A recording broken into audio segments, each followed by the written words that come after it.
اسلام یہ کہتا ہے کہ نہیں، ایسا نظام پیدا کرو کہ جرم ہو ہی نہیں، جرائم پیدا نہ ہوں، جرم ختم ہو جائے۔ ہاں اگر کبھی کبھار کوئی اس کے باوجود بھی ایسا ہو تو پھر ایسی سزا دو کہ عبرت بن جائے کائنات۔ اسی لیے اب سب سے پہلے دیکھیں کہ پردے کا مسئلہ ہے، اسلام نے سب سے پہلے حکم دیا وَقَرْنَ فِي بُيُوتِكُنَّ، عورت کا مقام گھر ہے، اپنے گھر میں اصل مقام عورت کا جو ہے وہ گھر ہے، وہ گھر باپ کا ہو، وہ گھر شوہر کا ہو، یا بیٹی بن کے رہے گی یا بیوی بن کے رہے گی، لیکن اصل مقام بھی گھر میں۔ اچھا اب ہمیں حکم دیا کہ آپ نے کسی کے گھر میں جانا ہے تو کیا کرو؟ فرمایا لا تدخلوا بیوتا غیر بیوتکم حتی تستأنسوا وتسلموا علی اہلها۔ اللہ نے فرمایا خبردار کسی کے گھر میں داخل نہ ہوں، چادر اور چہار دیواری کی عزت کا مسئلہ ہے، کسی کے گھر میں آپ داخل نہیں ہو سکتے جب تک کہ اجازت نہ لیں، دروازہ کھٹکھٹائیں اور 3 دفعہ اجازت مانگیں، اگر اجازت مل جائے تو پھر سلام کر کے داخل ہوں، اللہ سے سلامتی مانگ کے داخل ہوں، اور اللہ کا نام سلام جب زبان پہ آ جائے گا تو گناہ سے تم خود بخود بچو گے۔ اور اگر اجازت نہ ملے، اگر تمہیں یہ کہہ دیا جائے کہ گھر میں کوئی نہیں ہے، یا ارجعوا فرجعوا ذالک ازکی لکم، اللہ نے فرمایا اگر کہہ دیا جائے کہ بھائی ابھی آپ لوٹ جائیں، گھر میں کوئی نہیں ہے تو آپ لوٹ آئیں، اسی میں تمہارے دل کی پاکیزگی ہے۔ ہمارے بڑے بڑے علماء، بڑے بڑے بزرگ، بڑے بڑے اولیاء اللہ ہمیشہ روتے گئے کہ کاش اس آیت پہ عمل ہوتا۔ انہوں نے کہا ہم جب جاتے ہیں تو لوگ کبھی نہیں کہتے کہ واپس جاؤ، ہمیں کبھی تو کہتے واپس جاؤ تاکہ ہم اللہ کے قرآن پہ عمل تو کر لیں، لیکن جہاں جائیں گے وہ کہیں گے جی بزرگ آئے ہیں، آئے تشریف لائیں جی، آپ بیٹھے جی، ابھی آتا ہے جی، ہم بلاتے ہیں جی، ہم پکڑتے ہیں جی۔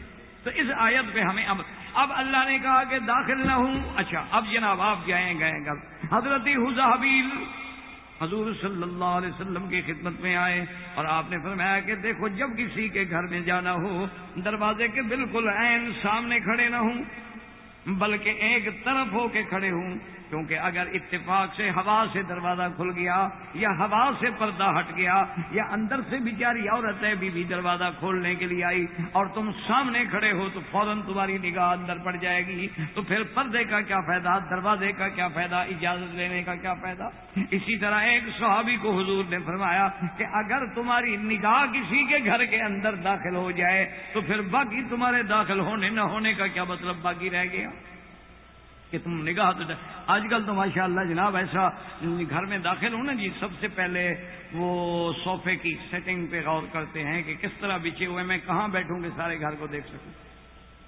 آج کل تو ماشاءاللہ، لیکن آج کل یہ تکلیف ہوتی نہیں، اصل میں یہ ہے کہ بیگم کا فوٹو جو ہے نا ڈرائنگ روم میں ویسے موجود ہوتا ہے، وہ صاحب خانہ جاتے سر آپ کے لیے چائے یا ٹھنڈا، کہا جب تک تم لے آؤ میں ذرا فوٹو سے دل بہلاتا ہوں، اور فوٹو بھی ماشاءاللہ وہ شب عروسی کا ہوتا ہے، شادی کی رات والا، این پورا زیور کے ساتھ، سج دھج کے ساتھ، میک اپ کے ساتھ۔ آدمی کسی کی بیوی کو دیکھے اچھا کر کے دیکھے، یہ تو نہیں نا وہ بیچاری ہارڈ کھڑی ہوگا، یہ چیز اچھی ہے تو سب کو پہنچاؤ، اچھی چیز چھپانے کی کیا ضرورت ہے؟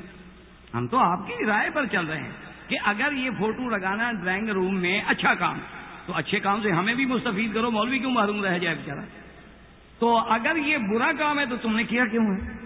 ایک سیدھی سی بات کرو، اگر اللہ نے تمہیں بھی تو عقل دیا ہے نا، گھر میں بیٹھ کے فیصلہ کرو۔ اچھا اب حضور نے فرمایا کہ کیا کرو، کھڑا ہونا ہے تو دروازے کے یا ایک طرف کھڑے ہوں یا پائیں بالکل سامنے کھڑے نہ ہوں۔ اچھا اسی طرح ساتھ دیکھیں ایک ایک چیز اسلام سکھا رہا ہے۔ ایک صحابی آیا تھا جابر بن عبداللہ، انہوں نے دروازہ کھٹکھٹایا، حضور صلی اللہ علیہ وسلم پوچھا من؟ انہوں نے کہا انا، فرمایا من؟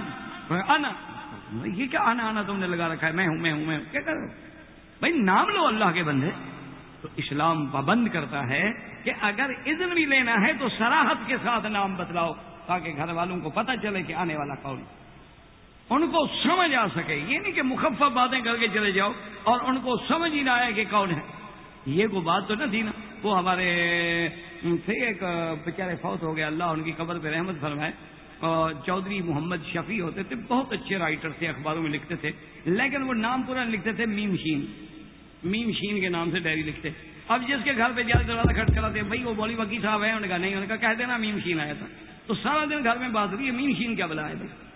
اچھا ہم تو جانتے تھے نا، بہت لوگوں کو کیا پتا کہ میم شین کیا ہوتا ہے۔ تو یہ بھی ایک رواج چل نکلا ہے نا، جیسے آپ کے وہاں ماشاءاللہ بسم اللہ کا آپ نے حلیہ بگاڑا ہے 786، تو بھئی اپنے نام کے بھی عدد نکال لو، ہر بیٹے کا نام رکھو، کسی کا نام 420، کسی کا نام 840، کسی کا نام 770، کسی کا نام 688.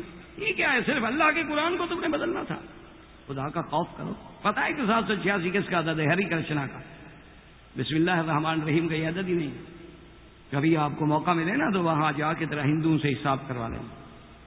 کس نے کہا ہے آپ کو کہ بسم اللہ الرحمن الرحیم کا عدد؟ آپ خود کل نکال لیں. اب جد کے حساب سے آپ کے پاس تو ماشاءاللہ کیلکولیٹر ہیں، حسابات ہیں. ہم تو ملا لوگ ہیں نا، لانک تو بولا نہ سب نہ لکھنا جانے، نہ پڑھنا جانے، نہ حساب جانے. تو آپ تو حساب دان لوگ ہیں. کل بیٹھ کے ذرا ضرب تقسیم کر کے دیکھ لیجئے گا کہ 786 واقعی بسم اللہ الرحمن الرحیم کا عدد ہے یا ہری کرشنا کا عدد ہے. اور مسلمانوں کے دماغ میں ڈال دیا گیا. تو اس لیے اسلام کہتا ہے کہ یوں نہ کہو کہ آنا، بلکہ کہو کہ میں کون ہوں، پھر اجازت ہوں. اچھا آپ دیکھیں کتنی بڑی. ایک صحابی تھے حضرت کلدہ، حضور صلی اللہ علیہ وسلم کی خدمت میں آئے، آگے بیٹھ گئے. حضور نے فرمایا اللہ کے بندے تم باہر جاؤ. تو آپ نے فرمایا باہر جاؤ، اجازت مانگو، اجازت ملے پھر اندر آؤ. تو حضور نے تعلیم دینے کے لیے باقاعدہ اس کو باہر بھیجا. وہ باہر گیا، پھر اس نے اجازت مانگی. اسی طرح ایک اور صحابی ہے، اس نے کہا آلجو. آلج کا معنی وہی ہوتا ہے ادخلو، لیکن یہ ولوج ہوتا ہے کہ جیسے کسی تنگ راستے سے نکلنا. تو حضور نے فرمایا اس کو سمجھاؤ اللہ کے بندے کو، کہے ادخلو السلام علیکم. یہ آلجو کیا لگا رکھا ہے؟ اسلام سب سے پہلے ہمیں یہ پابندی لگاتا ہے کہ کسی کے گھر میں داخل ہونا ہے تو بغیر اجازت کے، بغیر سلام کے، بغیر استئناس کے کبھی کسی کے گھر میں داخل نہ ہوں، اور پہلے اذن لیں. اور اگر گھر میں کوئی نہ ہو تو پھر وہ کہیں کہ واپس جاؤ تو واپس آئے. اچھا اب ایک اور مسئلہ، یہ تو ہمارے لیے ہدایات تھی. اچھا گھر میں گئے، اندر ایک عورت ہے بیچاری اکیلے، خاوند ڈیوٹی پہ گیا ہوا ہے، بچے اسکول میں ہیں، عورتیں گھر میں اکیلی ہیں. تو اب اسلام کیا کہتا ہے؟ اسلام اس کو بھی سکھا کہ فلا تخضعن بالقول فیطمع الذی فی قلبہ مرض. اللہ نے فرمایا کہ اگر عورت ہے اکیلے تو پھر نرمی سے بات نہ کرنا. اگر کوئی باہر سے پوچھے تو سخت جواب دیں، کڑک کے جواب دیں، تلخ جواب دیں، تاکہ ایسا نہ ہو کہ تیرے آواز کی لوچ میں آ کے جس کے دل میں بیماری ہے وہ کسی بری نیت کا شکار ہو جائے. اسلام اس کو یہ ہدایت دے رہا ہے اور ہمیں یہ ہدایت دے رہا ہے. لیکن یہ موبائل کی ماری ہوئی قوم کو میری باتیں سمجھ نہیں آئیں گی، کیونکہ ہم پرانے لوگ ہیں اور آپ جدید ترقی یافتہ لوگ ہیں. یہ باتیں صرف ان کے لیے ہیں کہ جن کے دلوں میں ایمان ہے. یا ایھا الذین آمنوا لا تدخلوا بیوتا غیر بیوتکم. اب قرآن پہ غور کرو. ونساء المؤمنین، اور یہاں کیا ہے؟ یا ایھا الذین آمنوا. یہ سارا خطاب ایمان والوں کے لیے ہے. اللہ ہمیں بھی ایمان والوں میں بنائے.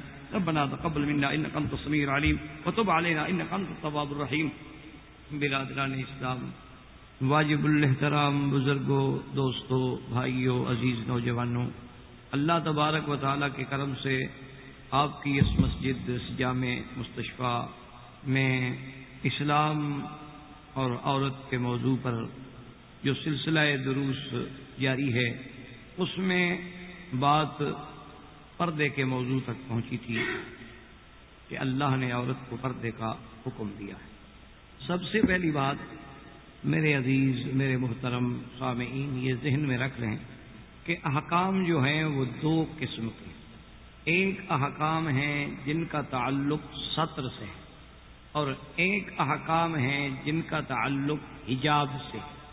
یہ بیسیکلی یعنی بنیادی غلطی ہے کہ بعض بھائی یا تو آمدن یا اللہ عالم نہ سمجھتے ہوئے احکام ستر اور احکام حجاب کا فرق نہیں کرتے، جس کی وجہ سے الجھنوں میں مبتلا ہو جاتے.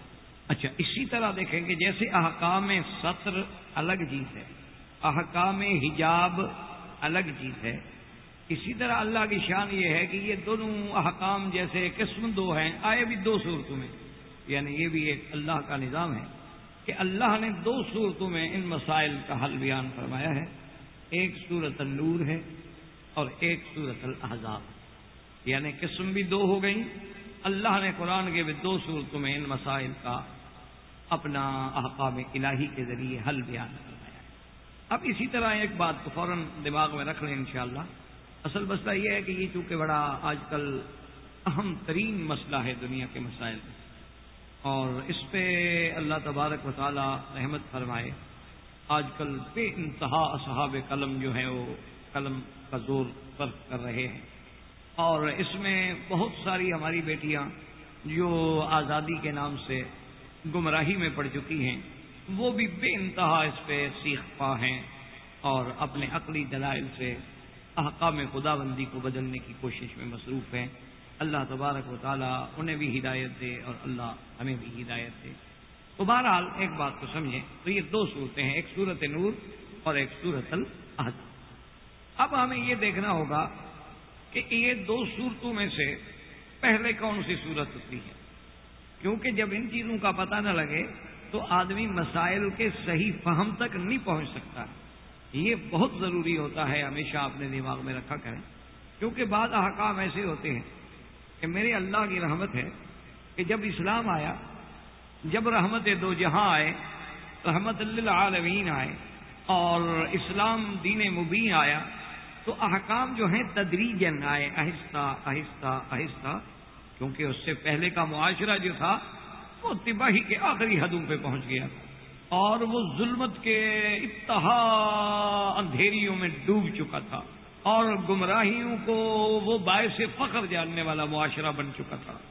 تو اب اس معاشرے میں سے کسی کو باہر نکالنا، ماشاءاللہ چونکہ یہاں آپ ڈاکٹر حضرات تشریف رکھتے ہیں، آپ جانتے ہیں کہ ایک مریض ہے، اللہ معاف کرے، وہ ایڈکٹ ہو جاتا ہے، وہ نشے میں مبتلا ہو جاتا ہے، تو آپ اس کی بحالی کے لیے پھر یہ نہیں کرتے ہیں کہ کوئی ایسا انجیکشن ابھی ایجاد نہیں ہوا ہے، کوئی ایسی گولی ابھی ایجاد نہیں ہوئی ہے کہ آپ آئے اور ایک انجیکشن لگائیں اور جناب سارے نشے وشے ختم ہو گئے، ہمیشہ کے لیے بندہ ٹھیک ہو کے گھر چلا گیا، بلکہ آپ اس کو آہستہ آہستہ آہستہ آہستہ ٹریٹمنٹ دیتے ہیں۔ بلکہ بعض معالجین کو تو اللہ رحمت کرے ان مریضوں کو وہی نشہ دینا پڑتا ہے، جیسے آج بہت ساری دنیا میں یہ سفارش ہو رہی ہے کہ ہمیں چرس سے علاج کرنے کی اجازت دے دی جائے، ہمیں ہیروئن سے علاج کرنے کی اجازت دے دی جائے، کیونکہ جو اس عذاب اور اس لعنت میں پڑ گئے ہیں اس کو اس عذاب سے باہر نکالنا کوئی بچوں کا کھیل نہیں ہے۔ ڈاکٹر مجبور ہو رہے ہیں کہ ایک آدمی جس کے نس میں زہر رچ گیا، جس آدمی کے تمام حواس خمسہ مختل ہو چکے ہیں، جس کے تمام اعضاء جو ہیں ناکارہ ہو گئے، اب ان ڈیمیج اعضاء کو دوبارہ بحال کرنا کوئی آسان تو نہیں ہوتا، تو اس لیے ان کو پھر وہ آہستہ آہستہ آہستہ آہستہ اوپر لے آتے ہیں۔ جہاں وہ علاج سے اس کی محنت کرتے ہیں وہاں اس کے ذہن کی بحالی کے لیے بھی اس کی نفسیاتی علاج بھی کرتے ہیں، اس کو دینی اور مذہبی بنیادوں پر بھی سمجھاتے ہیں، تو ہر لحاظ سے پھر وہ کئی دنوں میں مہینوں میں جا کے اس عذاب سے باہر آتا ہے۔ تو جو معاشرہ اس حد تک آگے بڑھ چکا تھا کہ اللہ کے گھر کے طواف کو عریاں کرنے میں عبادت سمجھتا تھا، یعنی طواف بغیر کپڑوں کے کرنا یہ نہیں کہ بری بات ہے، بلکہ وہ سمجھتے تھے کہ یہ ہماری بڑی محبت ہے، بڑی عقیدت کی بات ہے کہ ہم بغیر کپڑوں کے خدا کے گھر کا طواف کریں، مرد بھی اور عورتیں بھی، یہ نہیں کہ صرف مرد بلکہ مرد اور عورتیں اکٹھے طواف کریں اور دونوں پہ ایک کپڑا بھی نہیں۔ اور مصیبت یہ ہے کہ اس کو وہ برائی بھی نہیں سمجھ رہے، بلکہ یہ سمجھ رہے ہیں کہ کمال ہے، ہم نے خدا کے گھر کا کتنا بڑا احترام کیا ہے کہ جن کپڑوں میں ہم گناہ کرتے ہیں وہ کپڑے لے کے ہم اللہ کے گھر کا طواف کیسے، اس لیے ہم نے ان کپڑوں کو پھینک دیا ہے گناہ والوں کو، اور اسی حالت میں جس میں اللہ نے ہمیں پیدا کیا تھا اسی حالت میں ہم اللہ کے گھر کے باہر طواف کر رہے ہیں۔ یہ احترام تھا ان کے دماغ میں، یعنی احترام ہے، یہ نہیں کہ بے ادبی ہے یا توہین ہے یا عریانی ہے یا تبرج ہے، اس بات کو چھوڑیں، وہ اس کو عبادت سمجھ کے کر رہے ہیں۔ جیسے آج دیکھیں آپ کہ موسیقی عبادت ہے، جیسے آج آپ دیکھیں کہ گانا بجانا یہ ساری چیزیں یہ آرٹ ہے، اور کسی کے دل کو راضی کرنا دل بدستاور کہ حج اکبر، کسی کے دل کو راضی کرنا اپنے بنانا جو ہے یہ تو ایسے جیسے آپ نے حج اکبر کر لیا ہو۔ تو اس انداز میں لوگوں کو ان کے دماغوں میں یہ بات بٹھائی جاتی ہے کہ جناب یہ تو کوئی ایسا مسئلہ نہیں ہے۔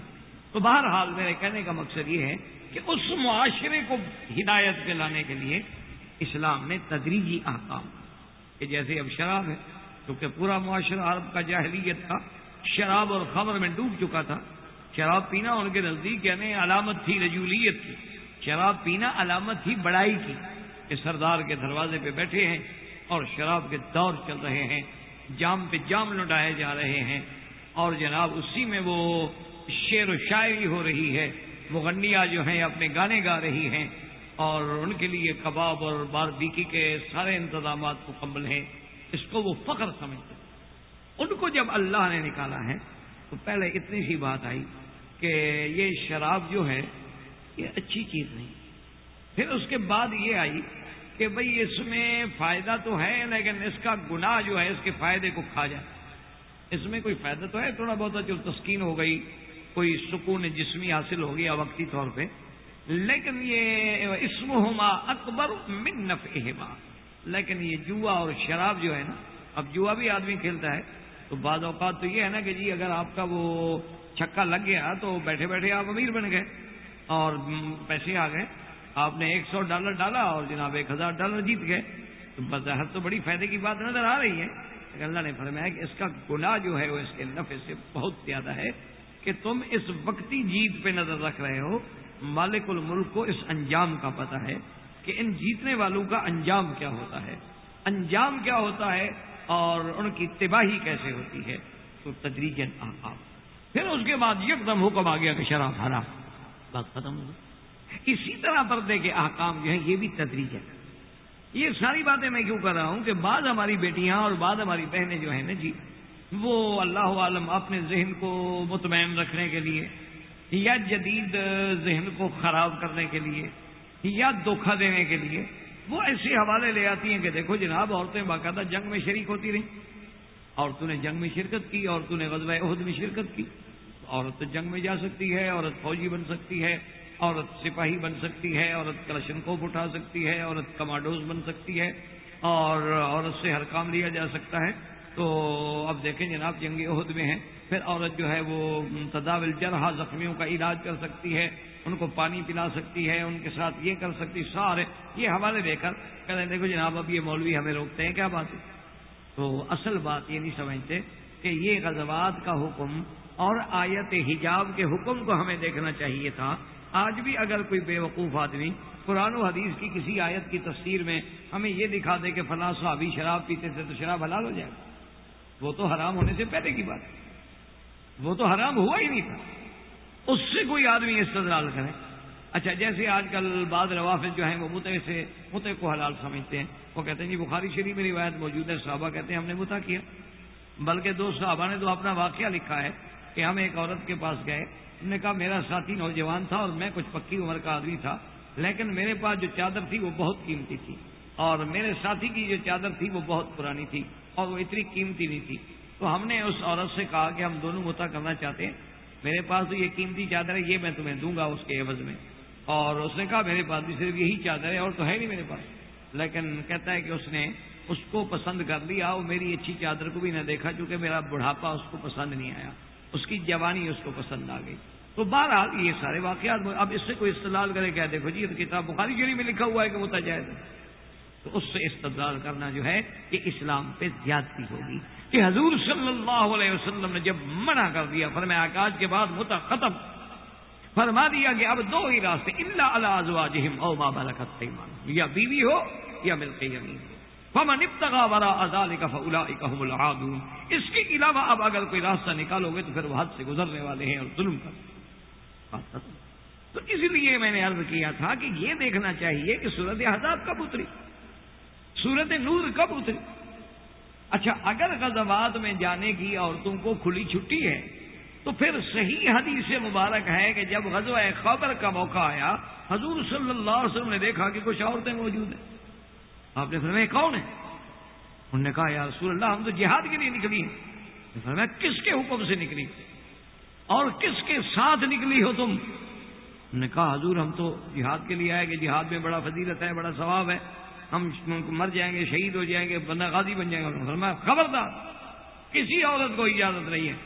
آپ نے فرمایا کہ جاؤ اپنے پردے میں رہو، اور اس کے بعد حضور نے لیکن جنگ کے بعد ان کی دل جوئی کے لیے ایک طرف ان کو مسئلہ بھی سمجھا دیا، لیکن دل جوئی کے لیے ان کو مال غنیمت میں سے کچھ حصہ بھی دے دیا کہ چلو بھی مکے سے بیچاری چلتے آ گئی ہیں، غلطی کی آ تو گئی ہے نا آخر، لیکن ان کے جذبات کو تو نہ ٹھکرائیں، کچھ نہ کچھ ان کو مدد تو کر دیں۔ تو حضور صلی اللہ علیہ وسلم نے مدد کی۔ اسی طرح دیکھیں کہ غزوے میں ام خلاد ایک عورت کا نام، وہ آئی اور وہ اس کو خبر ملی کہ تیرا نوجوان بیٹا شہید ہو. آپ خود اندازہ کر سکتے ہیں کہ جن ماؤں کے بیٹے شہید ہوتے ہیں، جن ماؤں کے سامنے ان کے بیٹوں کے لاشیں آتے ہیں، ذرا آپ نظر ڈالیں نا فلسطین پہ، شیشان پہ، کشمیر پہ. میں سمجھتا ہوں کہ کوئی ذی احساس باز ضمیر آدمی ان مناظر کے دیکھنے کے بعد پتہ نہیں کھانا کیسے کھاتا، پتہ نہیں وہ چائے کیسے پی لیتا ہے، پتہ نہیں وہ ہنس کیسے لیتا ہے، اور وہ کیسے اس دنیا میں معاشرے میں بالکل بے حس ہو کے زندہ ہے. یعنی آپ حیران ہوں گے کہ پھولوں کی طرح بچوں کے لاشیں ہاتھ کر رکھی. بھئی آخر وہ بھی تو کسی کے بیٹے ہیں. کیا ہم اسی دن ہمیں تکلیف ہوگی جس دن ہمارے بیٹے پہ کانٹا لگے؟ تو میرے کہنے کا مقصد یہ تھا کہ جس کا بیٹا شہید ہو گیا اس عورت پہ کیا گزری ہوگی، اس ممتا پہ کیا گزری ہوگی. لیکن جب وہ آئی تو حدیث میں لفظ ہیں وہی منتقبہ، کہ اس نے باقاعدہ نقاب ڈالا. حتیٰ کہ ایک صحابی نے کہا اس سے، انہوں نے کہا عجیب ام خلاد، عجیب بات ہے، تمہارے بیٹے کی شہادت کا وقت ہے اور تم پردہ کر کے کھڑی ہو. یہ پردہ کرنے کا وقت ہے؟ یعنی یہ تو رونے کا وقت ہے، یہ تو غم کا وقت ہے، یہ تو اپنے بیٹے کی لاش پہ گر جانے کا وقت ہے. یہ وقت ہے کہ تم بڑے آرام سے پردے کے اندر کھڑی ہو. تو پتا ہے کہ اس غیور ماں نے کیا جواب دیا؟ اس نے کہا مات ابنی ولم یمت حیائی. اس نے کہا صحابی میرا بیٹا مر گیا ہے، میری حیا تو نہیں مر گئی. میرا بیٹا شہید ہو گیا، میرا بیٹا مر گیا ہے، لیکن میری حیا نہیں مر گئی ہے، اس لیے میں پردے میں ہوں. اور حضور سے آ کے پوچھا کہ یا رسول اللہ میرا بیٹا شہید ہو گیا. آپ نے فرمایا بیٹی غم کیوں کرتی ہو، اللہ تو اس کو 2 شہیدوں کا اجر دے. تو اندازہ کریں کہ میدان جنگ ہے لیکن منتقبۃ پردے کے ساتھ. اسی طرح قصہ ایفک الحمدللہ آپ پہلے تفصیل سے سن چکے ہیں، دوبارہ اس کی تفصیل میں جانے کی ضرورت نہیں ہے. لیکن بی بی عائشہ فرماتی ہیں رضی اللہ تعالی عنہا کہ میں جب صبح اٹھی اور صفوان آئے تو آواز سنی میں نے، تو میں جب اٹھی اور میں دیکھا فخمرت وجہی بجلبابی، میں نے فوراً اپنی چادر سے اپنے چہرے کو چھپا لیا. تو اگر چہرے کا پردہ، حالانکہ وہ ایک جنگل ہے، ویرانہ ہے، اچھا بیوی بچھڑ گئی ہیں، قافلے سے پیچھے رہ گئی ہیں، لیکن فرماتی خمرت بجلبابی، میں نے فوراً اپنے چہرے کا پردہ کر دیا. تو ان سارے واقعات کے بیان کرنے کا میرا مقصد یہ تھا کہ خدا کے لیے اس مسئلے کو ٹھنڈے دل سے سمجھیں اور سکون کے ساتھ سمجھیں اور اپنے دل و دماغ کو بالکل کھول کے بیٹھیں اور اللہ کے قرآن اور حدیث رسول عربی صلی اللہ علیہ وسلم کے منشے کو سوچیں. باقی یہ بات کہ ہم نے یہ تصور کر رکھا ہے کہ جی یہ پردہ ہی رکاوٹ ہے، یہ پردہ نہ ہو تو ہم تو ترقی پہ پتہ نہیں کہاں بڑھ جائیں. ہم تو ترقی سے ہم کنار اس لیے نہیں ہو سکتے کہ مولویوں نے ہمیں پردے میں قید کر کے رکھا ہوا ہے. انہوں نے تو ہماری عورتوں پہ باقاعدہ ایسے خیمہ نما برقعے مسلط کیے ہوئے ہیں. انہوں نے تو ایسے ٹوپی والے برقعے بنائے ہیں کہ دور سے معلوم ہوتا ہے کوئی ہیلی کاپٹر لینڈ کر رہا ہو زمین پہ. اور انہوں نے جناب عورتوں کو باندھ کے رکھا ہوا ہے. تو خدا کے بندے ذرا ہوش لیں، اس دور میں بھی عورت کو کوئی باندھ کے رکھ سکتا ہے؟ ہاں یہ تو کہہ سکتے ہو کہ شوہر کو باندھ کے رکھا ہوا ہے، یہ تو کہہ سکتے ہو کہ ایک عورت نے پورے گھر کو انگلیوں پہ تکڑی کا ناچ نچایا ہوا ہے، یہ تو کہہ سکتے ہو کہ ایک عورت کی خوشنودی کے لیے آدمی نے اپنی ماں کو چھوڑا ہوا ہے، باپ کو چھوڑا ہوا ہے، بھائیوں کو چھوڑا ہوا ہے کہ میری بیوی ناراض نہ ہو. یہ اگر بے غم ناراض ہو گئی تو پھر میری زندگی اور میرا گزر اور میرا رہن اور سہن، میرا یعنی زندگی تلخ کر دی جائے گی. تو اس کو کون قید کر سکتا ہے جناب؟ لیکن اگر ایک عورت اسکرٹ پہن کر، اگر ایک عورت کاسٹیوم پہن کر لوگوں کے سامنے آ کے سمندر پہ نہاتی ہے، سن بات لیتی ہے، اگر تمہیں اس کی آزادی ہے تو ایک عورت خوشی سے اپنی عزت اور اپنے جسد کو چھپاتی ہے، تو تم ہم مولویوں پہ کیوں الزام لگاتی ہو کہ ہم نے اسے قید کر رکھا ہے، ہم نے اس پہ یہ پابندیاں لگا رکھی ہیں؟ اگر تمہیں تمہاری یہ آزادی، اگر تمہیں یہ تھرکنا، اگر تمہیں یہ ناچنا، اگر تمہیں ڈراموں میں آ کے کبھی بیوی بن جانا، کبھی ماں بن جانا، کبھی بہن بن جانا اچھا لگتا ہے، اگر تمہیں ناز و انداز دکھلا کے لوگوں کے دلوں کو موہ لینا اچھا لگتا ہے، کبھی تم ایئر ہوسٹس کے روپ میں آتی ہو، کبھی تم کسی کی پرسنل سیکرٹریز کے روپ میں آتی ہو، کبھی تم اسٹینو کے روپ میں آتی ہو، کبھی تم جناب کرکٹ اور ہاکی کی ٹیم میں کھلاڑی بن کے روپ میں آتی ہو، اور کبھی تم جناب افواہ اور پتہ نہیں بعض NGOs اور تنظیموں کے نام سے آتی ہو اور لوگوں کے عقل پہ، لوگوں کے حیا پہ، لوگوں کے ضمیر پہ بے حیائی کی بجلیاں گراتی پھر رہی ہو.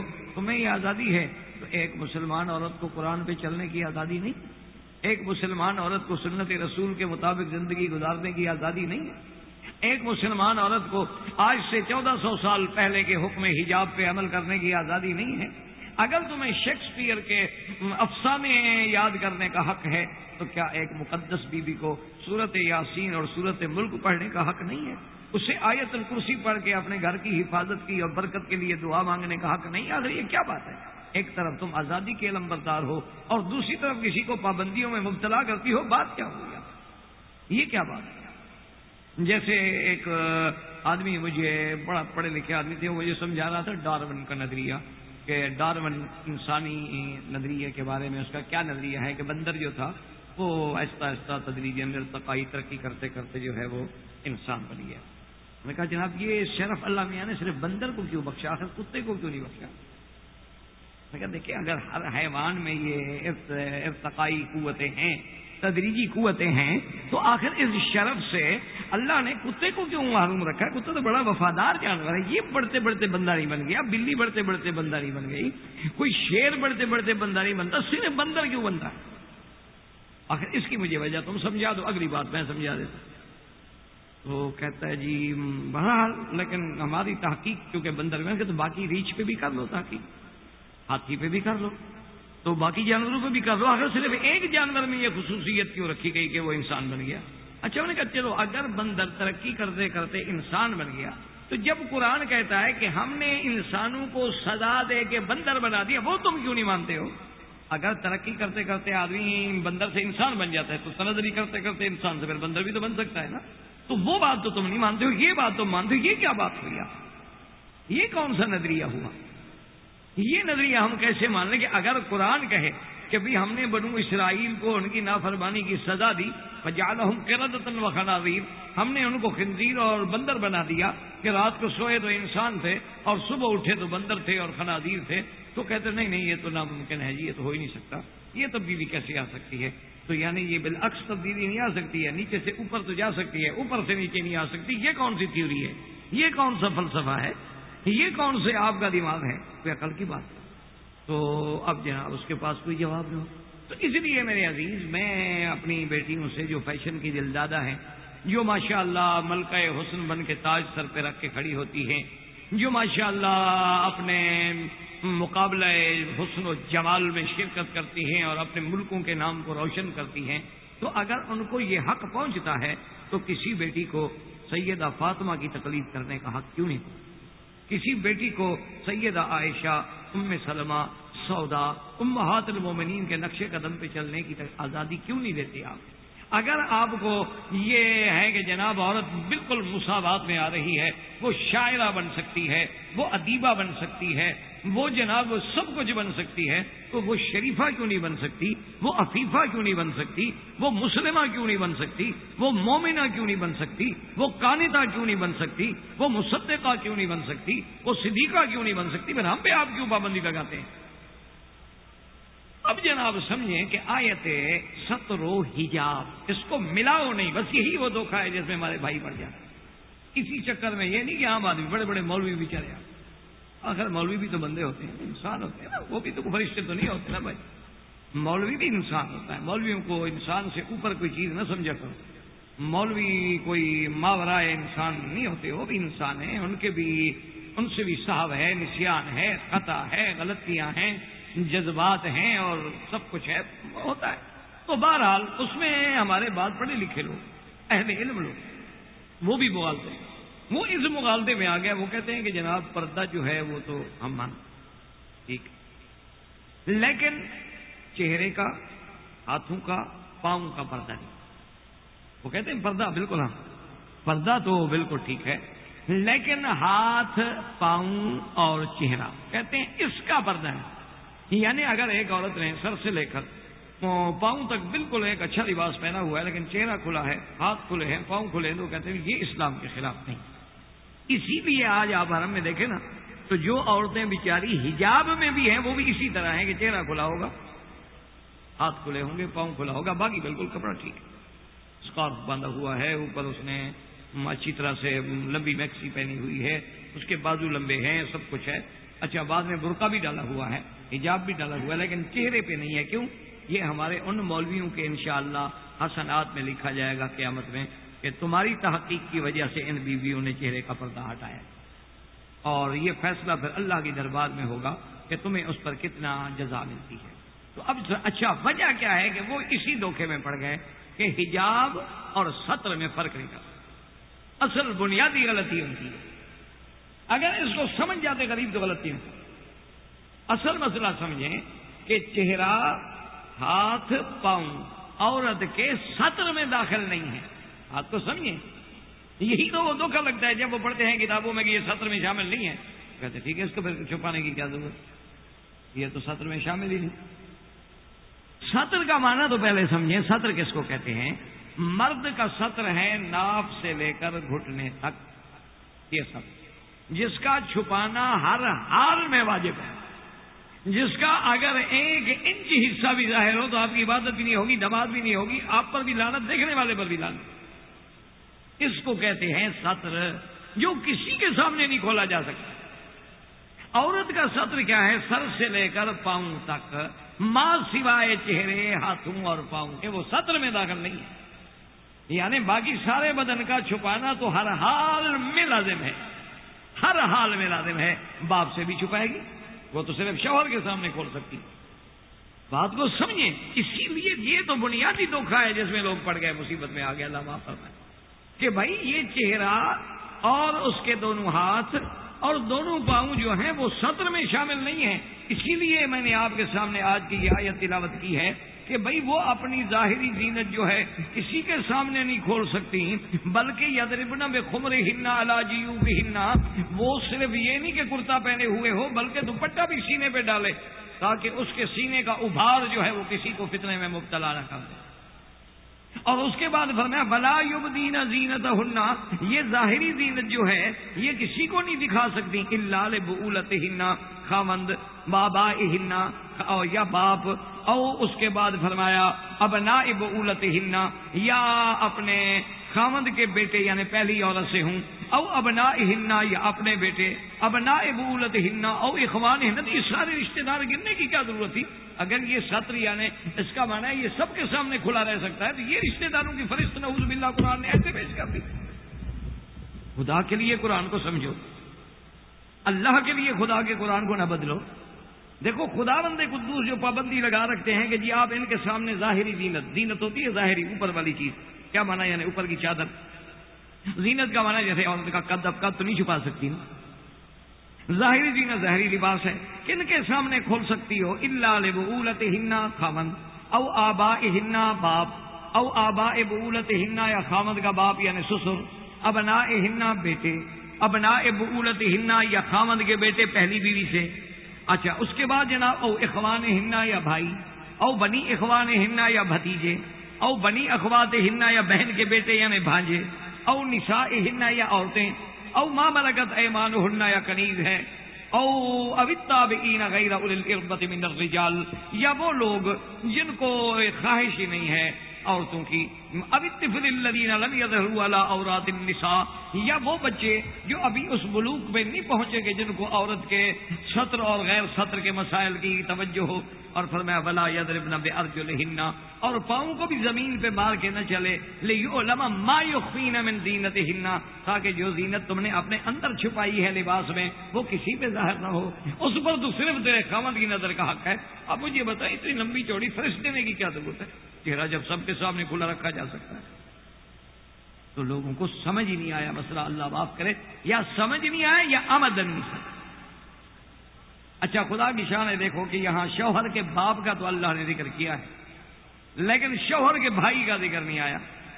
شوہر کے باپ کے سامنے تو عورت جو ہے چہرہ کھلا کر کے بیٹھ سکتی، لیکن شوہر کے بھائی کا ذکر نہیں آیا. اس کی وجہ یہ ہے کہ حدیث میں پوچھا گیا کہ یا رسول اللہ کے شوہر کا بھائی جو ہے دیور جو ہے، اب چونکہ ایک ہی گھر ہوتا ہے اور وہ بیچارے حقیقی بھائی ہیں، سگے بھائی ہیں. اچھا بعض اوقات مشکلیں یہ ہوتی ہیں کہ جیسے آج کل فلیٹوں کی زندگی ہے، 4 کمرے ہیں یا 3 کمرے ہیں، اب خاوند کا بھائی بھی وہی ہے تو ہر وقت آنا جانا، کچن میں نکلنا، پکانا، کھانا دینا، آگے رکھنا، تو اس کے آگے تو پردے میں رہنا بہت ہی امتحان کی بات ہے. حضور نے فرمایا الحمب والموت، دیور تو ایسے ہے جیسے موت ہو عورت کے لیے، اس سے تو ہر حال میں پردہ کیا. میں خبردار الموت الموت، کیونکہ وہ تو دیور ہے نا. دیکھو نا جی، اب مثلاً میں کسی کے فلیٹ میں جاؤں تو لوگ غور کریں یار وکیل صاحب پہلے تو کبھی نہیں آیا، اس سے ملنے آئے ہو. انہوں نے کہا یار فلاں آدمی ہو سکتا ہے وکیل صاحب کے تعلق والا ہو.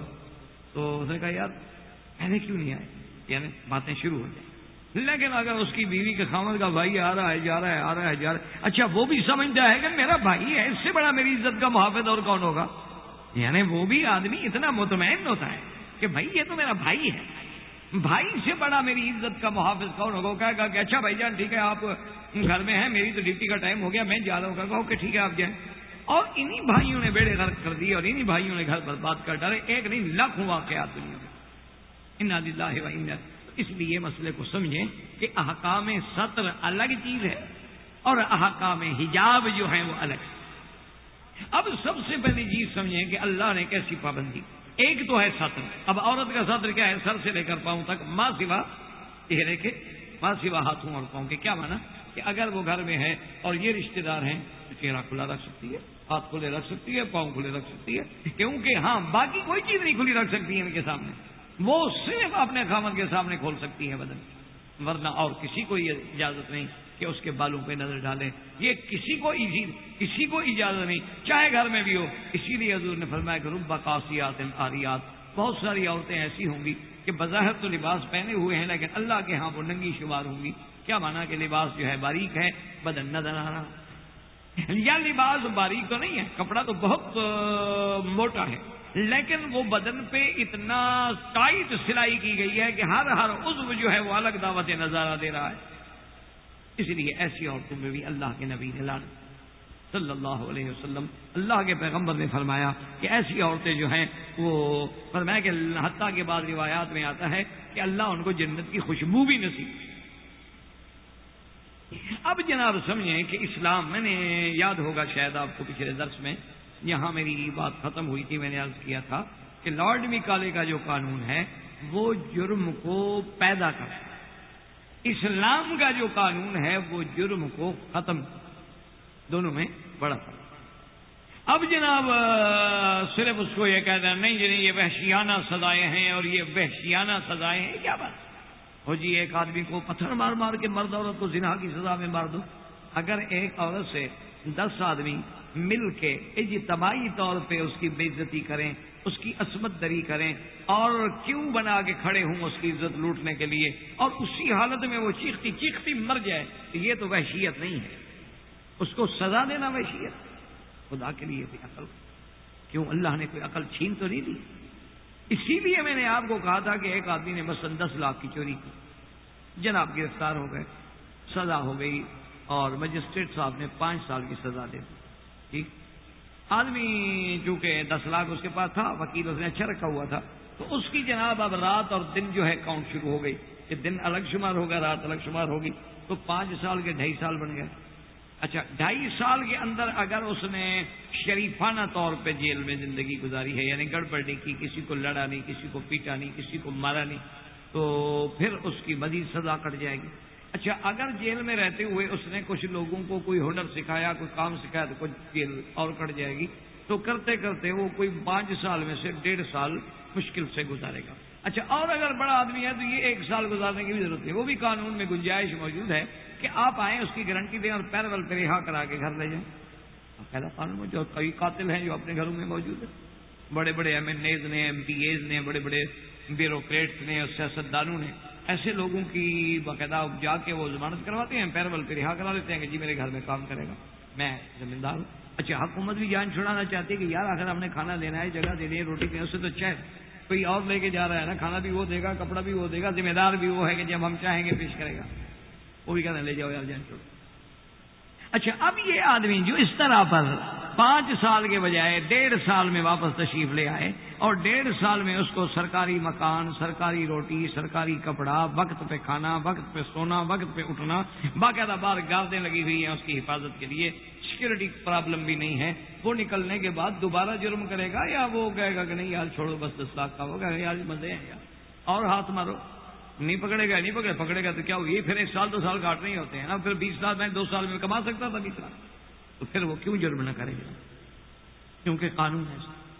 اچھا، اب جناب آپ نے دیکھا ہوگا کہ آپ کی گاڑی دن دہاڑے بالکل سفید سڑک پہ بڑی پر رونق مارکیٹوں کے سامنے گاڑی کھڑی ہوتی ہے، اور وہ جناب بڑے آرام سے جو کار لفٹر ہیں وہ آتے ہیں، اور آپ کا ڈرائیور جناب بڑے اکڑ سے بڑے طور سے کھڑا ہوتا ہے، وہ بالکل ایسے چھوٹا سا آٹومیٹک پسٹل جو ہے نا اس کے آ کے پستی پہ رکھتا ہے، وہ کہتا ہے سر ذرا دیکھ لیں کیا ہے، چابی دیتے ہیں جناب یہ لے سر. کبھی میں اپنے بچے کی عمر آؤں، گاڑی ہے تو صاحب کی ہے، دفاع صاحب اور صاحب کی گاڑی، میں اپنے بچے کی عمر وادوں تنخواہ کے پیچھے. اور نے کہا کہ جناب آپ بھی گاڑی میں بیٹھیں، گاڑی ہمارا آدمی چلائے گا، پیچھے کی سیٹ پہ آپ ہمارے ساتھ بیٹھیں گے. بیٹھا رہا. آگے گئے، جب دیکھا کہ اب کافی دور نکل آئے ہیں، اس کو چپ کر کے اتار دیا. اچھا جی آپ جائیں، آپ کا شکریہ، تھینک یو، ہم جا رہے ہیں. 50 لاکھ کی گاڑی لے کے چلے گئے. اچھا آگے جناب ان کے منتظمین کا یہ عالم ہے کہ یہ 50 لاکھ کی گاڑی جب وہاں سے نکلی نا جی، تو رات کو ایک کوٹھی میں داخل ہوئی. صبح مالک تو مالک کا باپ بھی اس گاڑی کو نہیں پہچان سکتا. ایک رات میں کایا پلٹ جائے، ایسی کایا پلٹے گی جناب کہ اس کے انجن جو ہے نا اس کے بھی نمبر بدل جائیں گے، چیسز کے نمبر بدل جائیں گے، اس کا رنگ بدل جائے گا. اور اگر یہ ساری چیزیں ممکن نہ ہوں نا تو گاڑی پرزا ہو جائے گی. انجن پنجر اس کے کھول ڈالیں گے. اس وہ روڈ پہ آئے گی نہیں، پکڑی کہاں سے جائے؟ وہ گاڑی روڈ پہ آئی نہیں گئی. پھر اس کا انجن بکے گا، کہیں اس کا اسٹیئرنگ بکے گا، کہیں اس کا ایکسیل بکے گا، کہیں اس کے پچھلا گیٹ بکے گا، کہیں اس کی سیٹیں بکیں گی. تو آرام سے. اور اس گاڑی کو دنیا کی کوئی طاقت برآمد کیسے برآمد کریں گے؟ مجھے آپ بتائیں وہ کیسے برآمد ہو، کیسے ثابت کریں گے آپ کہ جناب یہ میت میری گاڑی کی ہے؟ آج تو ہم اس دور میں آ گئے ہیں نا کہ آج تو ہم کہ آپ جناب کسی 70 سال کی بوڑھی عورت کو کسی اچھے یعنی بیوٹیشین کے پاس بیوٹی پارلر میں بھیج دیں، باہر نکلے تو وہ بھی آپ کو 16 سال کی لڑکی نظر آئے گی. شرط یہ ہے کہ وہ کوئی بیوٹیشین سینٹر یعنی ٹھیک ٹھاک سینٹر ہو، ایسا نہ ہو کمانے والے بیوقوف پاگل قسم کے، یعنی یہ بڑے اچھے تجربہ کار لوگ ہوں. اور ان کے پاس جناب یہ ہے کہ وہ آپ یعنی اگر کوئی آدمی والدہ کو بھیجے نا واپس بھی تو پہچان نہیں سکے گا کہ میری ماں ہے. شرط لگا لیں. تو جب عورت بدل جاتی ہے تو گاڑی کا کیا ہے بھائی؟ تو قانون. اچھا اسلام دیکھیں کہ ثابت نہیں ہوا تو نہیں ہوا، جب ثابت ہو گیا تو اسلام کہتا ہے کاٹ دو ہاتھ. یہ ہاتھ اتنا بڑھ گیا ہے کہ اپنی گاڑی کے اسٹیئرنگ کے بجائے لوگوں کے گاڑی میں گھس جاتا ہے. یہ ہاتھ اتنا بڑھ گیا ہے کہ اپنی جیب کے بجائے دوسرے کی جیب میں پہنچ گیا، لمبا ہو گیا تو پھر چھوٹا کرو. اور یہ عبرت کا نشان بن کے پھرتا رہے جب تک زندہ رہے ہاتھ کٹا ہوا. اور جس عضو نے وہ جرم کیا تھا اس عضو کو رہنے نہ دو دنیا میں. اس کو گینگرین ہو گیا، کاٹ کے پھینک دو. اب کہو جناب وہ کٹا ہوا ہاتھ چوری کرے گا دوبارہ؟ کہو نا ذرا ہمت کرے. اچھا کر لے، پھر کیا خیال ہے آپ کا اسلام معاف کر دے گا؟ کہے گا پاؤں کاٹ. پھر کر لے، انہوں نے کہا دوسرا ہاتھ کاٹ. پھر کر لے، انہوں نے کہا باقی پاؤں کاٹ. مرتا ہے مر جائے. جب وہ مجرم بن گیا ہے تو معاشرے کو صالحین کی ضرورت ہے، مجرمین کی تو کوئی ضرورت نہیں. تو اس لیے میرے عزیز سمجھیں کہ اسلام کے قانون میں اور کفر کے قانون میں کتنا بڑا امتیاز. اب آپ کا انگریزی قانون کہتا ہے کہ جناب عورت کو آزادی دو، ٹھیک ہے جناب. عورت جناب ویسے بن سنور کے میک اپ کر کے سنگار کر کے، یعنی آپ حیران ہوں گے، آپ مجھ سے زیادہ بہتر جانتے ہوں گے کہ عورت کو 2 گھنٹے 3 گھنٹے تو شیشے کے سامنے گزارنے پڑتے ہیں روز کے. اور وہ جناب یہ ہے کہ ساری اچھا برادری آپ کی شادی کے لیے منتظر کھڑی ہے، گاڑیاں تیار کھڑی ہیں، سارے مرد آپ ریڈی ہو گئے، لیکن ابھی وہ نہیں پہنچے گی بیگم صاحب. وہ آخری ٹچ رہتا ہے اس کے میک اپ کا. اور اس کے بعد جناب اس سے فیصلہ نہیں ہو سکتا کہ یہ کپڑے کون سے میچ کریں گے اور جیولری کون سی میچ کرے گی. اس کے بعد میرے آئی برو کون سا میچ کرے گا، اور میرے جو غازہ ہے اور میں نے جو بلش کرنا ہے وہ کون سا اپنا میچ کرے گا. کیا ہے ان کو آپ عورتیں کہتے ہیں؟ ان کو آپ سب انہی کا نام ہے مستورات. آپ نے پڑھا ہوگا نا جی مستورات. مستورات تو سطر سے ہے، چھپانے والی. عورت کس کو کہتے ہو؟ کہ عورت الرجل یعنی وہ جگہ جو چھپانے کے قابل ہے. لفظ عورت کا معنی بھی وہ ہے چھپانا، اور مستور کا معنی بھی چھپانا، سطر کا معنی بھی چھپانا. مستورات صیغہ جمع کا ہے.